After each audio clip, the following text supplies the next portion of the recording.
العالمين والصلاة والسلام على سيدنا النبيين أما بعد أعوذ بالله من الشيطان الرجيم بسم الله الرحمن الرحيم واتقوا فتنة لا تصيبن الذين ظلموا منكم خاصة واعلموا أن الله شديد العقاب واذكروا إذ أنتم قليل مستضعفون في الأرض تخافون أن يتخطفكم الناس فآواكم وأيدكم بنصره ورزقكم من الطيبات لعلكم تشكرون يا أيها الذين آمنوا لا تخونوا الله والرسول وتخونوا أماناتكم وأنتم تعلمون واعلموا أنما أموالكم وأولادكم فتنة وأن الله عنده أجر عظيم يا أيها الذين آمنوا إن تتقوا الله يجعل لكم فرقانا ويكفر عنكم سيئاتكم ويغفر لكم والله ذو الفضل العظيم آمنت بالله صدق الله العظيم اللهم صل على سيدنا مولانا محمد وعلى آل سيدنا مولانا محمد كما صليت على إبراهيم وعلى آل إبراهيم إنك حميد مجيد اللهم صل على جميع الأنبياء والمرسلين وعلى الملائكة المقربين وعلى سائر الصحابة والتابعين وعلى عباد الله الصالحين اللہ کے پاک کلام قرآن مجید میں یہ نواں پارہ ہے اور سورہ انفال کی آیت نمبر 25 سے لے کر آیت نمبر 29 تک کی آیات میں نے تلاوت کی ہے۔ سورہ انفال آیت نمبر 25 سے 29 تک نواں پارہ ہے۔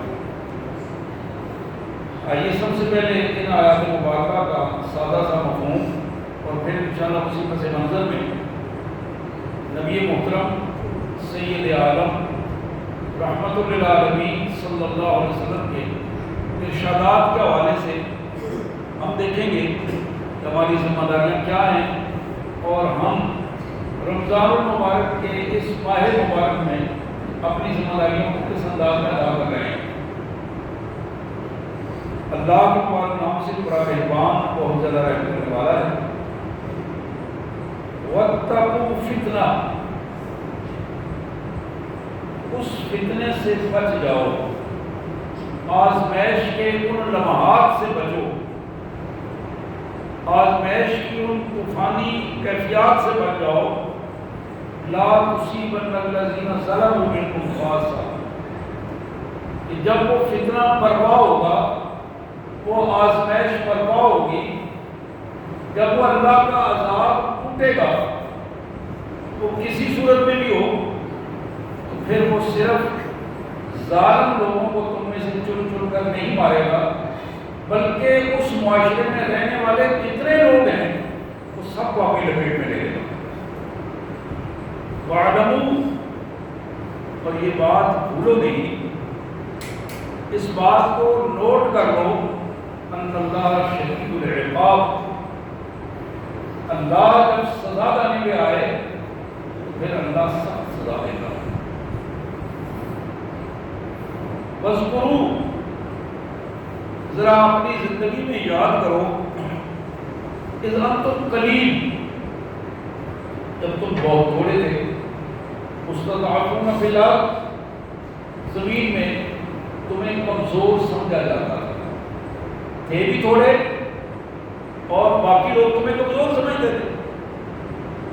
تخافون ان یتخطفکم الناس، اور تمہیں ہمیشہ کھٹکا لگا رہتا تھا، ڈر رہتا تھا کہ کہیں کوئی آ کے اٹھا کر نہ لے جائے، کہیں کوئی حملہ نہ کر دے، کہیں کوئی راتوں کو گھروں کو تاراج نہ کر دے۔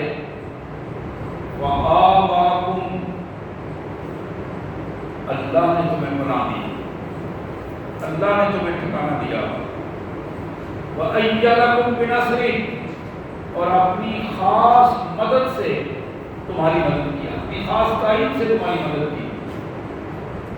وَرَزَقَكُمْ مِنَ الطَّيِّبَاتِ، اور پاکیزہ اور حلال رزق دیا تمہیں اور کھلے انداز میں دیا۔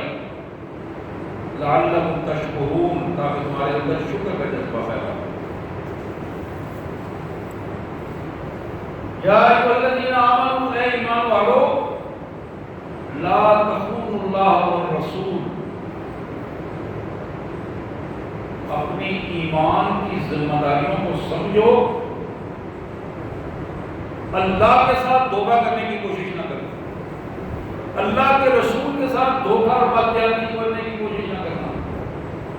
وَتَخُونُوا أَمَانَاتِكُمْ، اور آپس میں تم جو امت مسلمہ کا لوگ ہو، آپس میں بھی ایک دوسرے سے دھوکہ دہی نہیں کرنی، انسانیت کے ساتھ دھوکہ دہی نہیں کرنی۔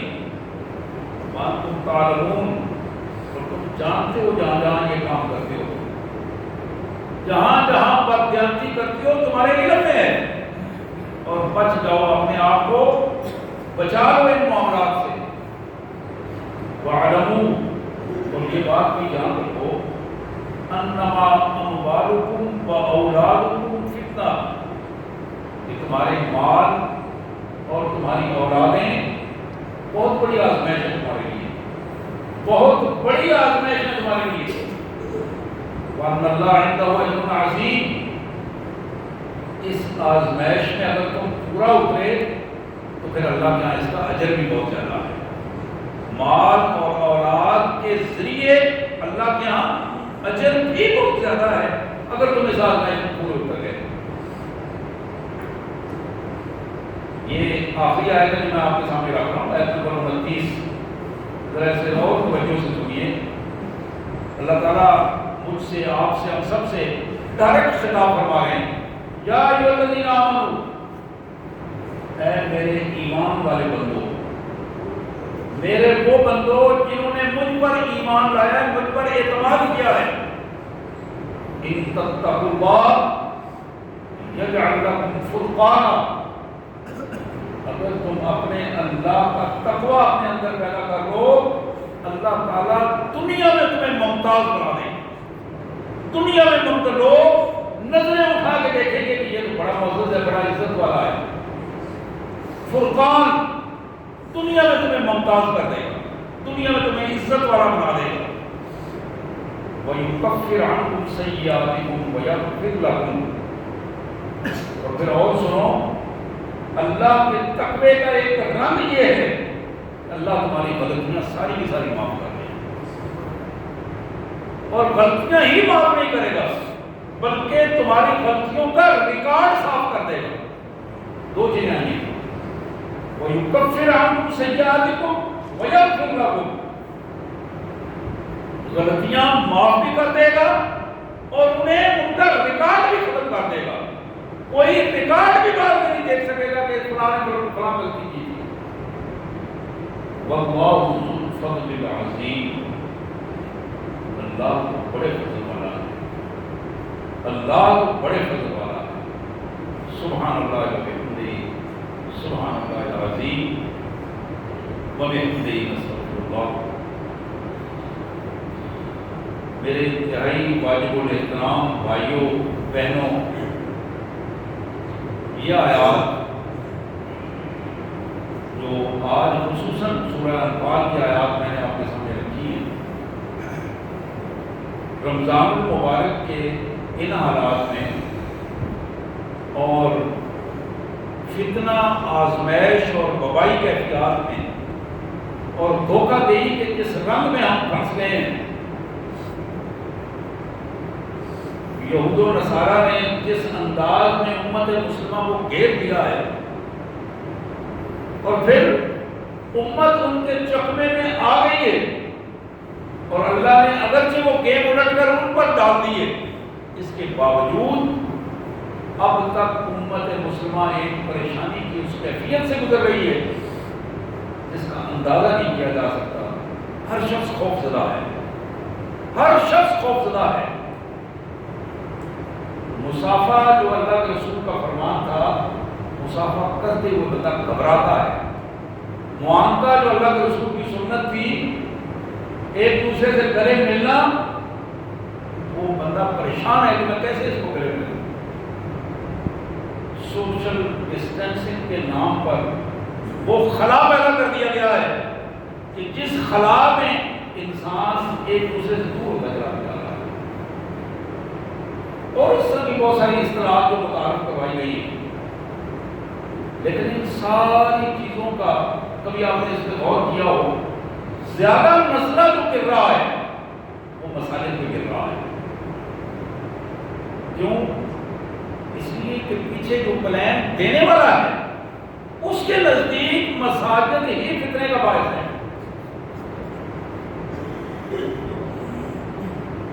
اگرچہ دنیا نے یہ بات ثابت کر دی ہے، کفر کی دنیا نے یہ بات ثابت کی ہے کہ جب وہ کہیں پھنس گئے، پریشان ہو گئے، سارے مادی اسباب ختم ہو گئے ان کے، وہاں انہوں نے یکسوئی سے اس بات پر اپنے آپ کو وہ لائے، ان کی قیادت اپنے آپ کو لائی، آؤ مانتے ہو یا نہیں مانتے ہو، لیکن مسلمانوں کے رب کے سامنے جھک جاؤ، ممکن ہے تمہاری جان چھوٹ جائے۔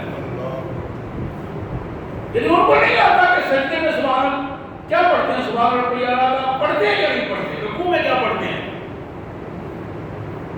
آپ نے دیکھا مختلف چیزوں پہ دکھا رہے ہیں، مسجد میں آگے مسلمانوں کے ساتھ رکوع کر رہے ہیں، سجدے کر رہے ہیں، پتہ نہیں ان کو کیا کر رہے ہیں، لیکن وہ اپنے آپ کو بچانے کے لیے کہ یہ اس انداز میں بچ جائیں تو ممکن ہے ہم بھی بچ جائیں، یہ صرف ایک ہی قوت ہے کہ اس کے حوالے سے بچا جا سکتا ہے۔ محمد کریم رحمۃ اللہ علیہ صلی اللہ علیہ وسلم کا یہ فرمان جناب ابو ہریرہ رضی اللہ تعالیٰ کے حوالے سے مستدرک حاکم میں یہ حدیث مبارک، آپ نے فرمایا کہ الاسلام ان تعبد اللہ، لوگوں اسلام یہ ہے کہ تم اللہ کے بندے بن جاؤ، اسلام یہ ہے کہ تم اللہ کے بندے بن جاؤ۔ بندہ بننے کا مطلب یہ نہیں ہے کہ مسجد میں رنگ اور ہو اور دکان پہ بیٹھا ہوا ہو، خوشی میں اور ہو اور غمی میں اور ہو، بازار میں اور ہو، تھانے کچہری میں اور رنگ ہو، کہیں جھوٹ بول رہا ہے، کہیں دھوکہ دے رہا ہے، کہیں جان چھڑا رہا ہے، کہیں کسی کی جان پھنسا رہا ہے، اپنی چھڑا رہا ہے، عجیب قسم کے رنگ ہیں ہمارے، ہم خود جانتے ہیں کہ وہ رنگ کیا ہے۔ اللہ کے رسول نے فرمایا الاسلام ان تعبد اللہ، اسلام یہ ہے کہ تم اللہ کے بندے بن جاؤ، تم جہاں کہیں بھی موجود ہو اللہ کے بندے ہو۔ پھر آپ نے فرمایا اللہ کی بندگی میں سب سے پہلی چیز یہ ہے لا تشرک بہ شیئا، اللہ کے ساتھ کسی کو شریک نہیں کرنا۔ اپنی ذات میں سب سے زیادہ آدمی اگر اللہ کے ساتھ کسی کو مقابلے میں لے جاتا ہے تو اپنی ذات ہے، جس کو ہم بھول جاتے ہیں۔ ڈائریکٹ ہماری نظر قبروں پر پروں پہ پڑتی ہے، وہاں مشرکانہ رویے ہوتے ہیں، ہم کہتے ہیں وہ فلاں شرک کر رہا ہے، کسی بت کے سامنے بیٹھا ہے وہ شرک کر رہا ہے، وہ کسی بادشاہ کے سامنے سجدہ رہے گا، فرعون کے سامنے کچھ مشرک لوگ تھے۔ قرآن کہتا ہے ارائیت من اتخذ الہہ ہوا، ذرا اس بندے کے بارے میں بات کرو نا جس نے اپنے نفس کو خود خدا بنا لیا، اللہ کے حکم کے مقابلے میں وہ خود کھڑا کھڑا ہو جاتا ہے. اللہ کا حکم ہے کہ یہ کام کرو، وہاں وہ کہتا ہے جو میں نے کہا ہے وہ کرو، یہ کام اس طرح ہوگا جس طرح میں کہوں گا. اسلام نے میں لفظ کو ختم کر دیا. اسلام میں لفظ میں نہیں ہے. اس کائنات کی سب سے عظیم ترین شخصیت محمد رسول اللہ صلی اللہ علیہ وسلم کی ذات گرامی ہے، اور آپ نے سب سے پہلے جس چیز کو اپنے اندر جب لوگوں کے اندر سے ختم کیا وہ میں تھی. کبر تھا، غرور تھا، اپنے آپ کو بڑا سمجھنا اور اپنے آپ کو بہت کچھ سمجھنا، اس چیز کو اپنے پاؤں تلے رونق رکھ دیا. اللہ نے فرمایا لا تشرک بہ شیئا. اللہ کے رسول صلی اللہ علیہ وسلم نے فرمایا اللہ کے ساتھ ذرہ برابر، یہ بھی کہتے لا تشرک بہ، شرک نہ کرنا. شیعہ کا مفہوم یہ ہے کہ ایک تنکے کے برابر، ذرہ برابر بھی. شرک کا شعبہ بھی جہاں ہے وہاں سے بھی سائڈ پہ ہو جاؤ، اپنے آپ کو وہاں بھی نہ لے. پھر فرمایا وتقیم الصلاۃ. اسلام یہ ہے کہ تم نماز ادا کرو. آپ کو علم میں ہے کہ ہماری نمازیں جس طرح ہو رہی ہیں ہم بالعموم جان چھڑواتے ہیں. ایک شوق کے ساتھ آ کے اس میں زیادہ سے زیادہ ذوق پیدا کرنا اور محبت اور دل لگ جانا بندے کا. جو دل لگنے والی ہوتی ہے وہ نہیں بنتی.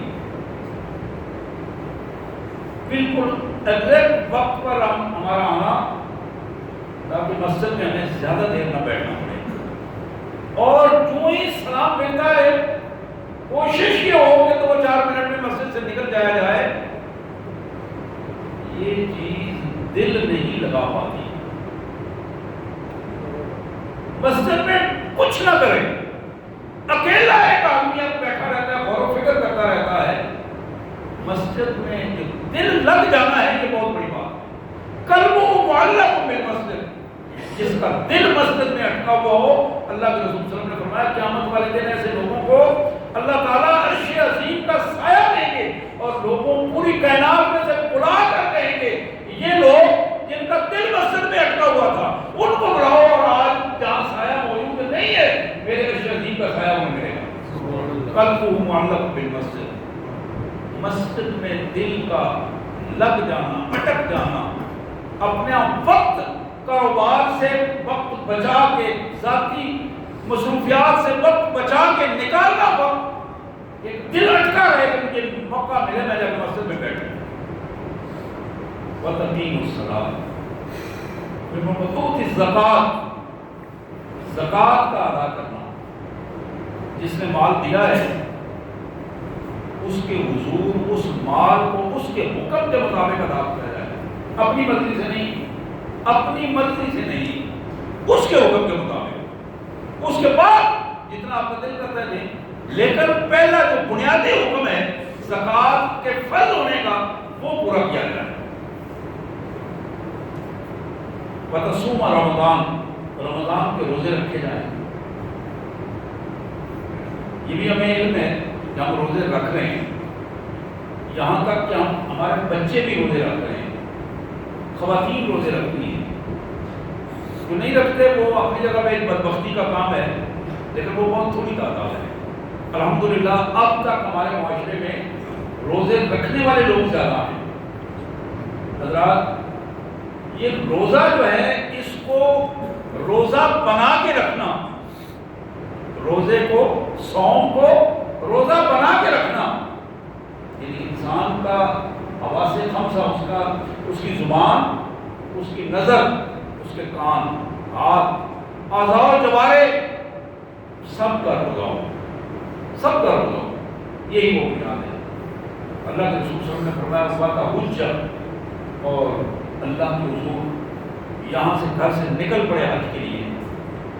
والامر بالمعروف والنہی عن المنکر. اللہ کی اطاعت گزاری حکمن نافذ کرے. حکمن اللہ کی اطاعت کو اپنے گھر میں، اپنی پہلے ذات پر، بیوی بچوں پر، جہاں جہاں اس کا اختیار ہے جہاں اختیار نہیں اللہ وہاں مجبور نہیں کرتا. جہاں اختیار ہے اس اختیار کو کام میں لاتے ہوئے اللہ کی اطاعت کو وہاں حکم نافذ کرے. الامر بالمعروف. اور بالکل اس کے دوسرا پہلو والنہی عن المنکر. جہاں جہاں اس کا اختیار بنتا ہے اپنے اختیار کو استعمال کرتے ہوئے اللہ کی نافرمانیوں کو حکمن روک دے. آپ ذرا غور کیجیے. فرمایا وَتَسْلِيمُكَ عَلَىٰ أَهْلِكَ. اسلام یہ ہے کہ جب تم اپنے گھر میں آئے تو اپنے اہل خانہ پر سلام کرے, ان کو دعائیں دے. یہ نہیں ہے کہ گھر میں پاؤں رکھا ہے اور دو چار گالیاں نکال دی ہیں. یہ جو ہماری عادات ہیں نا, بڑی عجیب قسم کی عادات ہیں. گھر میں آ رہے ہیں اور وہیں سے بک بک کرتے آ رہے ہیں, پتہ ہی نہیں ہے کہ منہ سے کیا باتیں نکل رہی ہیں, خرافات بکتے آ رہے ہیں. اور یہ شیطان نے ایک ماحول بنا دیا ہے. رسول کائنات صلی اللہ علیہ وسلم نے فرمایا کہ اسلام یہ ہے تسلیمک علی اہلک. اپنے گھر والوں کو آتے ہی السلام علیکم ورحمۃ اللہ وبرکاتہ, تم پر اللہ کی سلامتی ہو. میرے گھر والوں, میرے بچوں, میری بیوی, ان کے بہنوں, ماؤں, بیٹیوں, تم پر اللہ کی برکتیں ہوں, اللہ کی رحمتیں تم پر ہوں. یہ وہ دعائیں ہیں جو اپنے گھر والوں کو دینی.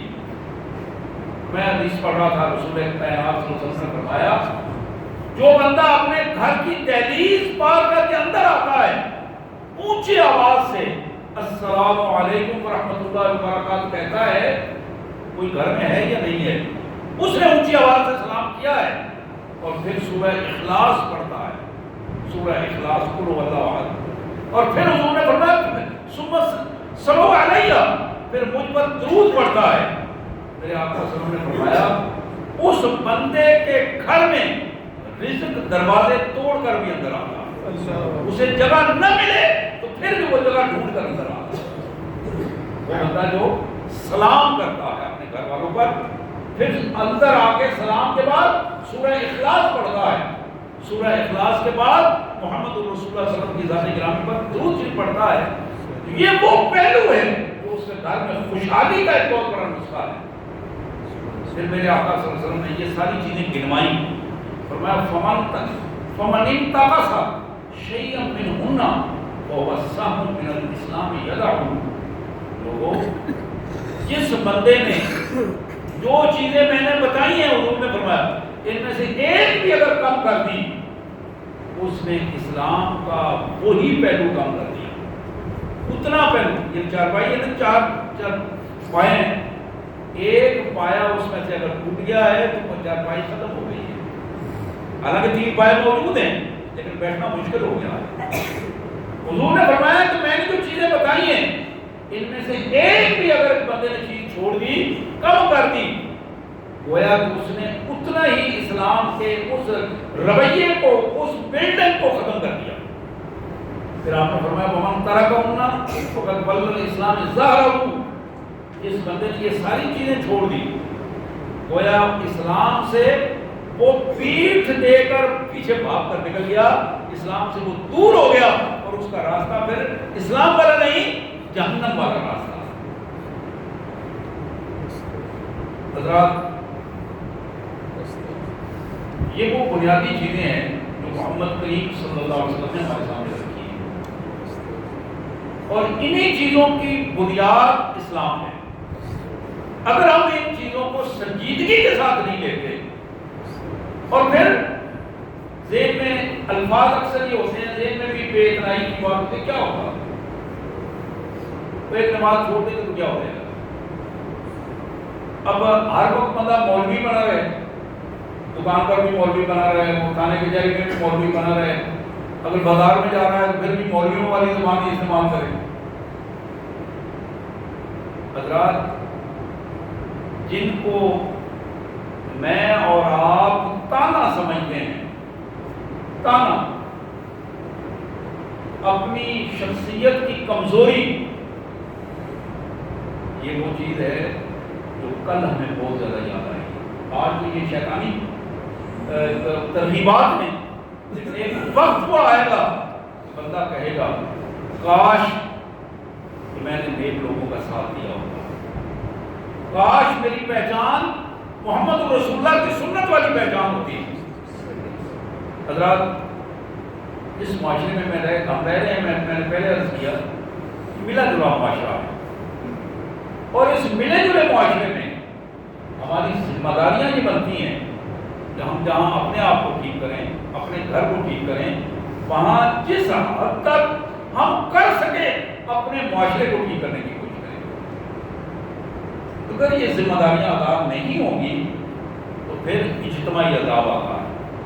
اجتماعی عذاب آتا ہے. میں نے پچھلے جمعے بھی عرض کیا تھا، جہاں تک ہٹلر کی یہ بات بڑی معروف بات ہے، ویسے بھی یہ عام بڑے بڑے نیک لوگوں نے بھی یہ بات کہی، بہت سارے سنجیدہ لوگوں نے بھی کہی کہ برائی کبھی بھی، آپ اس پہ غور کر لیں، برائی کبھی بھی برے لوگوں کی وجہ سے نہیں پھیلتی. برائی ہمیشہ اچھے لوگوں کی وجہ سے پھیلتی ہے. جب اچھے لوگ اپنی ذمہ داری ادا نہیں کرتے، برے لوگوں کا ہاتھ نہیں پکڑتے، انہیں روکتے نہیں ہیں، روک سکنے کے باوجود نہیں روکتے، نتیجہ یہ نکلتا ہے کہ برائی پھیلتی ہے. ورنہ اگر پہلے مرحلے پر برائی کو روک دیا جائے، اچھے انداز میں روک دیا جائے، سمجھا کے روک دیا جائے، دلائل کے ساتھ بات کر کے روک دیا جائے، معاملہ بڑی حد تک درست ہو جاتا ہے. بنی اسرائیل کو اللہ نے جو مبعوث قوم قرار دیا تھا، اس قوم کی پوزیشن بھی رسول اللہ صلی اللہ علیہ وسلم نے یہی ہمارے سامنے رکھی ہے. ابو داؤد کی ایک حدیث جو جناب عبداللہ بن مسعود رضی اللہ تعالیٰ عنہ کی روایت ہے، فرماتے ہیں کہ نبی رحمت صلی اللہ علیہ وسلم نے فرمایا ان اول ما دخل النقص علی بنی اسرائیل، بنی اسرائیل میں جب پہلے برائی پھیلنے کا آغاز ہوا، برائی کا آغاز ہوا تو اس طرح تھا، کان الرجل یلقى الرجل ويقول یا هذا اتق اللہ ودا ما تصنع بی. کہیں بھی شروع میں کوئی بندہ برائی دیکھتا، اس برے بندے کے پاس چلا جاتا، جا کے بیٹھ کے آرام سے اسے بات سمجھاتا، اتق اللہ، میرے بھائی اللہ سے ڈر جاؤ.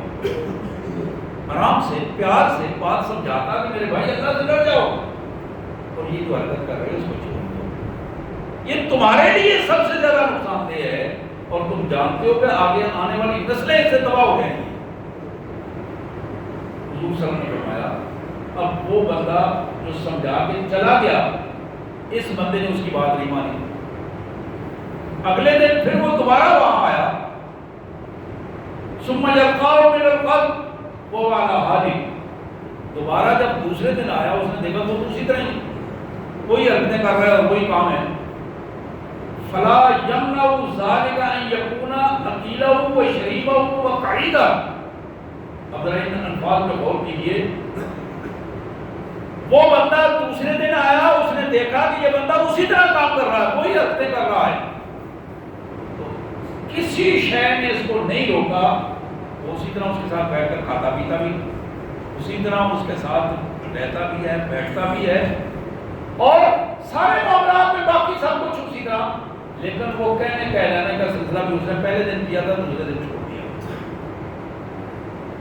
اب فلما فعلوا ذلك، حضور نے فرمایا جب معاملہ اس طرح بن گیا کہ بظاہر وہ نیک لوگ جو برائی کو برداشت نہیں کرتے تھے، ایک دن کہہ کر انہوں نے بھی برائی کو برداشت کر لیا، بروں کے ساتھ کھانا پینا شروع کر دیا، بروں سے چندہ لینے شروع کر دیا، نذرانے لینے شروع کر دیے. اب ذرا غور کیجیے میرے الفاظ پر.